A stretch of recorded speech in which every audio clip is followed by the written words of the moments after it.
isso é coisa. Seu assunto principal é falar mal. Onde você vai chegar assim? Onde você vai chegar assim? Seu assunto principal é falar mal da vida alheia, mas isso é coisa feia. Isso é coisa feia. Ei, antes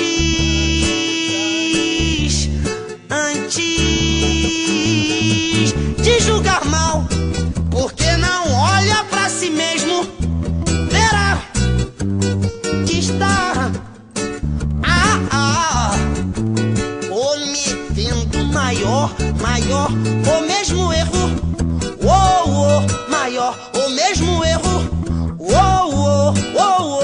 Onde você vai chegar assim?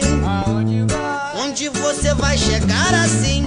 Contando histórias sem fim, dele de mim, dele de mim, dele de mim. Seu assunto principal é falar mal da vida alheia, mas isso é coisa feia, muito feia. Isso é coisa feia. Julgando mal, você gasta tempo e energia ao invés de levar a magia ao irmão seu. Levar a magia ao irmão seu. Onde você vai chegar assim? Aonde vai? Onde você vai chegar assim? Chegar assim, vai chegar assim, chegar assim, chegar assim. Seu assunto principal é falar mal da vida alheia, mas isso é coisa feia. Isso é coisa feia.